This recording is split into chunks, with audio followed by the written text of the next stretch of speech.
नमस्कार, मेरा नाम राहुल है। इस वीडियो में हम पढ़ेंगे यूजेस ऑफ नाउन। नाउन के बारे में जानेंगे हम इस वीडियो में। इससे पहली वाली वीडियो में हमने पढ़ा था यूजेस ऑफ आर्टिकल्स के बारे में, आर्टिकल ए एन और द के बारे में पढ़ा था। इस वीडियो में हम नाउन के बारे में जानेंगे। जैसा कि हम सभी लोग जानते हैं, नाउन की जो डेफिनेशन होती है, a noun is the name of a person and place और ए थिंग। यानी किसी व्यक्ति, वस्तु या स्थान भाव के नाम को हम क्या कहते हैं? संज्ञा कहते हैं। तो इसके रूल्स के बारे में हम जानते हैं, क्या क्या रूल्स हैं इसके। पहला जो रूल्स है इसका वो ये है, some nouns always in singular in number so they take singular verb. कुछ नाउन ऐसे होते हैं जो सिंगुलर होते हैं नंबर में और अपने साथ सिंगुलर वर्ब ही यूज़ करते हैं। कौन कौन से नाउन होते हैं वे होते हैं scenery, luggage, information, advice, machinery, stationery, poetry, issue, rice, shop, bread and break. ये नाउन जो होते हैं सिंगुलर होते हैं नंबर में, अपने साथ सिंगुलर वर्ब यूज़ करते हैं। एग्जाम्पल हम देख लेते हैं इसका।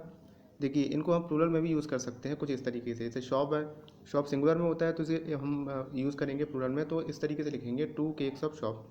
ब्रेक हो गया, ब्रेक सिंगुलर है तो इसको हम प्लूरल में इस तरीके से लिखेंगे 2 पीसेस ऑफ ब्रेक। ओके, सब the sceneries of Kashmir are beautiful. Sceneries को हम प्लूरल में यूज़ नहीं करते हैं, सिंगुलर में यूज़ करेंगे। और सीनरी के साथ जो वर्ब आया है आर, उसे भी हम सिंगुलर में लेंगे। तो सीनरीज को हमने सिंगुलर में लिखा, सीनरी ऑफ कश्मीर, आर की जगह इज आ जाएगा, is beautiful. Okay, next rule देखते हैं इसका। नेक्स्ट रूल कहता है, some nouns always in plural in number so they take plural verb. कुछ नाउन ऐसे होते हैं जो नंबर में प्लूरल होते हैं और अपने साथ प्लूरल वर्ब का यूज़ करते हैं। तो कौन कौन से ऐसे नाउन होते हैं इसके बारे में जानते हैं। वे नाउन होते हैं alms, thanks, goods, regards, wishes, proceeds, premises, residential, riches, pants, pantaloons, jeans, tights, shorts, pyjama, scissors, forceps, spectacles, binocular. ये नाउन प्लूरल होते हैं नंबर में और अपने साथ प्लूरल वर्ब का यूज़ करते हैं। आर्म्स का मतलब क्या होता है? आर्म्स का मतलब डोनेशन होता है, यहाँ से दान। एग्जाम्पल देख लेते हैं। पहला example, convey my regard and wishes to your parents. ये रॉन्ग हो जाएगा, रिगार्ड्स को साथ हम एस लगाएंगे। ओके, सेकेंड है, I have never use such a scissors in my life.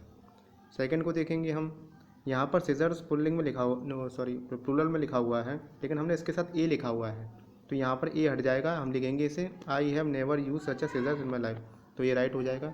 हम इसे इस तरीके से भी लिख सकते हैं, I have never use such a pair of scissor in my life, तो भी ये सही होगा। अगला रूल क्या होता है इसका? अगला रूल होता है, कुछ नाउन दिखने में प्लूरल होते हैं बट वो अपने साथ सिंगुलर होते हैं नंबर में और अपने साथ हमेशा सिंगुलर वर्ब का यूज़ करते हैं। तो कौन कौन से नाउन होते हैं ऐसे? ये नाउन होते हैं wages, summons, gallows, news, politics, electronics, billiards, measles and mathematics. ये सभी नाउन आपको बहुवचन में दिखाई दे रहे होंगे प्लूरल में, लेकिन ये सिंगुलर होते हैं नंबर में और अपने साथ सिंगुलर वर्ब का ही यूज़ करते हैं। पहला एग्जांपल लेते हैं, the court has issued 2 summons to the minister but he has not turned up yet. यानी कि कोर्ट ने 2 नोटिफिकेशन भेजे हैं मिनिस्टर को, मगर मिनिस्टर ने कुछ नहीं देखा अभी तक। तो 2 समन्स दिखने में प्लूरल लग रहा होगा लेकिन है नहीं, इसको हम बनाएंगे प्लूरल तो ईएस लगाना पड़ेगा हमें इसमें।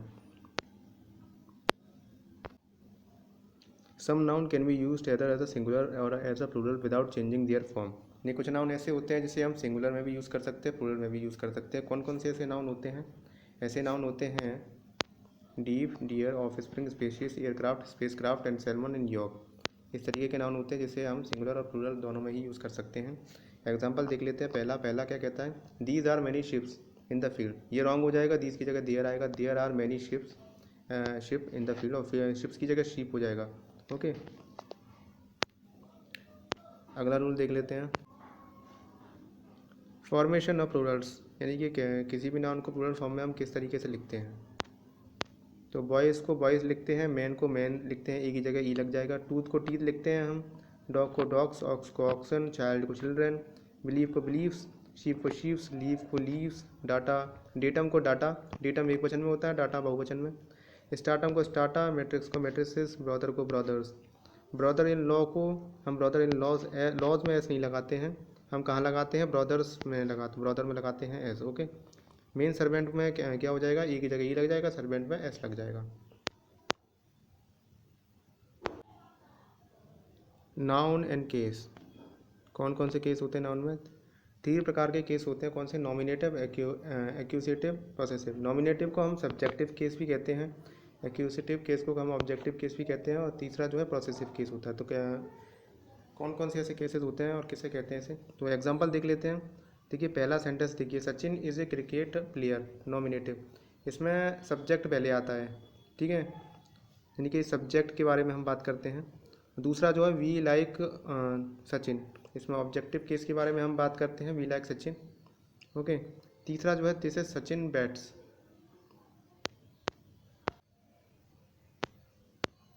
तीसरा प्रोसेसिव केस को देख लेते हैं। प्रोसेसिव है this is Sachin bat. Progressive का मतलब ही होता है स्वामित्व, यानी कि ये बैट जो है सचिन का है, ये बताता है, ठीक है।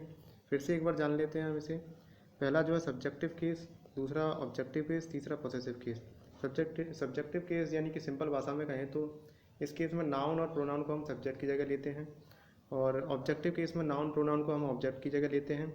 तीसरा प्रोसेसिव होता है, इसमें किसी चीज़ का स्वामित्व होता है किसी लिविंग थिंग के पास। ओके। तो देख लेते हैं। देखिए पहले में हमने सचिन को लिया है, सचिन नाउन है सब्जेक्ट की जगह। दूसरे में हमने सचिन को ऑब्जेक्ट की जगह लिया है, तो ऑब्जेक्टिव कह देते हैं इसे। तीसरा जो लिखा हुआ है वो लिखा हुआ है सचिन बैट, यानी कि बैट का जो मालिक है सचिन है। ओके। पॉसेसिव केस के बारे में विस्तार से जानते हैं। पॉसेसिव केस यानी कि s, this is use for human beings और लिविंग थिंग। देखिए अपॉस्ट्रोफी एस हमेशा लिविंग थिंग्स के साथ ही लगाते हैं। Of non living things and living things, of लगाते हैं नॉन लिविंग और लिविंग थिंग्स के साथ हम लगा सकते हैं of.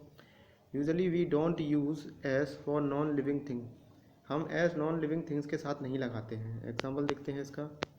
This is Ravi's book, ये सही है, रवि की किताब है, किताब का मालिक कौन है, रवि है।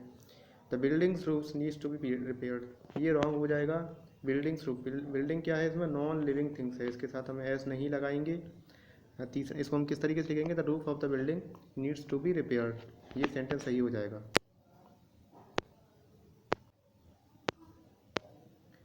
देयर आर सम एक्सेप्शन, हम एस का यूज़ कर सकते हैं अपॉस्ट्रोफी एस का कहाँ पर यूज़ कर सकते हैं, टाइम डिस्टेंस और वेट की कंडीशन में इसका यूज़ कर सकते हैं। यानी कि क्या हम कह सकते हैं in hours time and turns wait, इसके साथ हम यूज़ कर सकते हैं घंटे का समय और टन भार।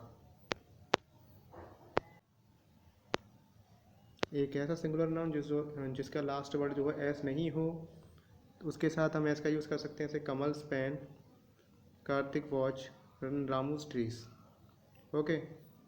And when a singular noun ends in S, जब भी अगर कोई सिंगुलर नाउन एस से एंड होता हो तो possessive case takes only apostrophe, तो उसके साथ हम केवल अपॉस्ट्रोफी लगाते हैं। ओके। प्लूरल नाउन की कंडीशन में ऐसा क्या हो जाता है, when a plural noun doesn't end in S the possessive case takes apostrophe, यानी कि ऐसे प्लूरल नाउन जो कि एस से एंड नहीं होते हैं तो उसके साथ हम अपॉस्ट्रोफी लगाते हैं, उसके बाद एस लिखते हैं यहाँ पर जैसे हमने लिखा हुआ है। और ऐसे प्लूरल नाउन जो एंड होते हैं एस से, उसके बाद हम सीधे अपॉस्ट्रोफी लगा देते हैं। जैसे बॉयज़ एंड हो रहा है एस से, तो अपॉस्ट्रोफी हमने लगा दिया है इसमें बॉयज़ हॉस्टल गर्ल्स कॉलेज, इस कंडीशन में। जब भी दो पर्सन के बारे में बात हो रही हो तो हम प्रोसेसर उसमें कहाँ लगाते हैं, possessive case should be add to the letter, यानी कि बाद वाले में हम प्रोसेसिव केस यूज़ कर देते हैं। जैसे कि एग्जांपल दे रखा है, I went to Raju's and Rani's house but I found the couple absent. इसमें राजूज और रानी के दोनों के साथ अपॉस्ट्रोफी एस लगा हुआ है, तो हम इसमें क्या करेंगे, लेटर वाले के साथ नहीं बाद वाले के साथ अपॉस्ट्रोफी एस लगा देंगे, पहले वाले से ये रिमूव कर देंगे। ओके। तो सेकेंड वाला सेंटेंस सही हो जाएगा। When two different things are referred to the possessive case should be added to both, जब भी हम दो डिफरेंट चीज़ों के बारे में बात करते हैं, जैसे कि India and China's problem are different, तो हम दोनों के साथ अपॉस्ट्रोफी एस लगाते हैं। तो इसमें इंडिया और चाइना दोनों के साथ क्या आएगा, अपॉस्ट्रोफी एस आएगा।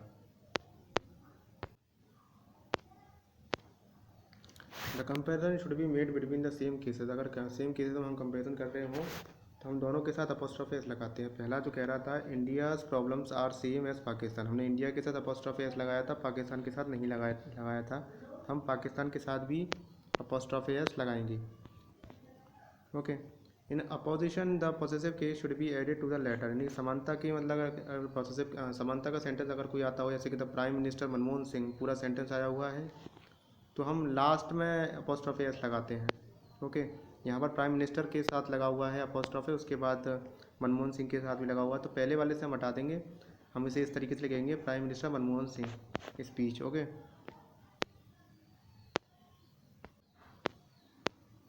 ऑफ और अपॉस्ट्रोफी हम एक साथ यूज़ नहीं कर सकते हैं, जैसे कि सेंटेंस पे दे रखा है this is the house of Gandhi, Gandhi इसमें अपॉस्ट्रोफी एस लगा हुआ है, इससे पहले ऑफ लिखा हुआ है, तो ऑफ के साथ हम अपोस्ट्रोफी एस का यूज़ नहीं करते हैं। तो सेकंड वाला sentence this is the house of Gandhi, ये सही हो जाएगा। कुछ चीज़ें जो आपको याद रखनी है, अगर इट्स लिखा हो, इट्स का मतलब क्या होता है, ऑफ इट होता है। अगर कहीं पर इट्स लिखा हो अपोस्ट्रोफी में तो इसका मतलब होता है इट इज़, इट वाज और इट हैज़। अगर हर्ष लिखा होता है तो हर्ष का क्या मतलब होता है, ऑफ हर होता है। और कहीं पर हर्ष लिखा होता है तो इसका मतलब ये नहीं होता her was her is. Okay, these are the wrong expression, ये रॉन्ग हो जाएगा। और योर्स लिखा होगा, इसका मतलब ऑफ योर होगा, लेकिन योर्स का मतलब योर इज़ या योर वाज नहीं होगा। Okay, don't use apostrophe for pronoun, pronoun के साथ हम यूज़ नहीं करते हैं। एग्जाम्पल है he is a friend of my brother, ये सही है। He is a friend of my brother, brother के साथ अपोस्ट्रोफी एस हम नहीं लगाएंगे। Okay, don't use apostrophe for pronoun. अभी हम डिस्कस करेंगे noun and verb and pronoun agreement, यानी कि पहला जो है नाउन एंड वर्ब एग्रीमेंट के बारे में हम पढ़ेंगे। पहला रूल देख लेते हैं इसका। In the sentence with one of the end relative clause the verb should be plural confused. Example देखते हैं, यानी कि अगर किसी भी सेंटेंस में कोई संबंध मतलब वन ऑफ द से स्टार्टिंग हो रहा हो, वन ऑफ द फिर प्लूरल नाउन आया हो, तो उसके साथ हम वर्ब क्या लगाएंगे, प्लूरल लगाएंगे। तो फर्स्ट वाला इसमें रॉन्ग हो जाएगा, Aamir is a one of the students who has की जगह क्या आएगा, हैव आएगा। सेकंड में क्या दे रखा है, इन the sentence with the only one of the end relative close the verb should B singular. तो इसमें ऐसी कंडीशन में वर्ब सिंगुलर आएगा, यानी कि ओनली वन ऑफ द लगा हुआ हो, उसके बाद जो नाउन हो प्लूरल फॉर्म में हो, तो वर्ब क्या लगाएंगे, सिंगुलर लगाएंगे हम इसके साथ। तो हैव की जगह हैज़ आ जाएगा इसमें। नेक्स्ट रूल पढ़ते हैं। देखिए, जब भी हम दो नाउन को यूज़ करते हैं एंड से, तो इट अगर वो प्लूरल हो नंबर में तो उसके साथ हम प्लूरल वर्ब का यूज़ करेंगे। जैसे कि दे रखा है the lecturer and the principal is on the leave, छुट्टी पर हैं, तो यहाँ पर इसकी जगह क्या आ जाएगा, आर आ जाएगा, क्योंकि लेक्चरर और प्रिंसिपल अलग अलग लोग हैं। The lecturer and the principal are in the leave. Okay, लेकिन कुछ कंडीशन ऐसी होती हैं, जैसे कि we are saying the lecturer and the principal, so they are two people, तो दो लोग हो गए। अगर हम तो so we use are instead of is, तो इसकी जगह हमने इसमें आर लगा दिया। अगर दूसरा रूल कहता है but when we two nouns are joined by and with an article before the first are treated as a singular, यानी कि यहाँ पर लिखा हुआ है the lecturer and the principal, यानी कि एक ही व्यक्ति है जो लेक्चरर है और वही प्रिंसिपल है, यानी कि दोनों व्यक्ति को हमने एक ही व्यक्ति में लिया है, तो यहाँ आर की जगह क्या आ जाएगा, इज आ जाएगा। ऐसी कंडीशन में हम सिंगुलर और यूज़ कर लेते हैं। कुछ और एग्जांपल देख लेते हैं इसके। यहाँ दे रखा है I have a black and a white dog, यहाँ पर दो डॉग्स की बात हो रही है, क्योंकि दोनों डॉग्स से पहले हमने आर्टिकल लगाया हुआ है, a black and a white. Okay, second वाले में हमने कैसे लिखा है, I have a black and white dog, यानी आर्टिकल दोनों, यानी ब्लैक एंड वाइट से पहले हमने एक ही आर्टिकल लगाया है, यानी कि यहाँ पर एक ही डॉग की बात हो रही है। यानी कि पहले वाला सेंटेंस कह रहा है I have a black and white dog, यानी कि मेरे पास एक काला कुत्ता है, एक सफ़ेद कुत्ता है। दूसरा वाला कह रहा है I have a black and white dog, एक ही कुत्ता है जिसके दो अलग अलग रंग हैं, ब्लैक और वाइट, दो रंग का कुत्ता है। अगर दो नाउन एंड से जुड़ा हो और एक ही चीज़ के बारे में बता रहा हो, तब भी हम इसके साथ सिंगुलर वर्ब का यूज़ करते हैं। जैसे कि bread and butter is a healthy food and the horse and carriage is at door, हमने इसके साथ क्या यूज़ किया है, सिंगुलर वर्ब का यूज़ किया है। अभी हम पढ़ेंगे नाउन एंड प्रोनाउन एग्रीमेंट के बारे में। तो पहला रूल क्या कहता है इसका, पहला रूल कहता है when a collective noun is unanimous it takes a singular verb, यानी कि कलेक्टिव नाउन सर्वसम्मत हो तो ये एक सिंगुलर वर्ब लेता है।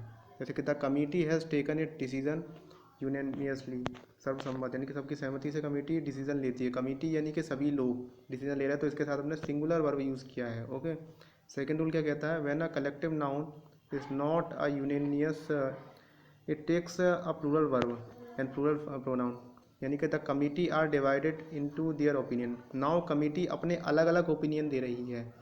इसमें कमिटी ने डिसीजन जो दिया था एक ही दिया था, तो इसी के साथ हमने सिंगुलर वर्ब का यूज़ किया था। अभी कमिटी अपने अलग अलग डिवाइड कर दिया है ना, तो सभी कमिटी अपने अलग अलग ओपिनियन दे रही है, यानी कि तो इसके साथ हमने आर का यूज़ किया है। ओके, ऐसी कंडीशन में कमिटी क्या हो गया, प्लूरल फॉर्म हो गया, और पहली कंडीशन में क्या था, इसमें सिंगुलर फॉर्म था। The expression many takes everything in singular but is express the plural in meaning, many अगर आपको प्लूरल दिख रहा होगा, लेकिन ये क्या अपने साथ सिंगुलर वर्ब का यूज़ करता है।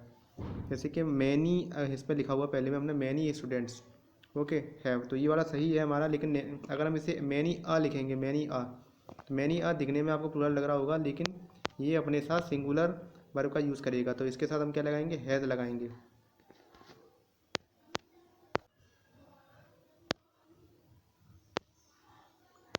इसके आगे की वीडियो में हम जानेंगे प्रोनाउन के बारे में, पढ़ेंगे। धन्यवाद।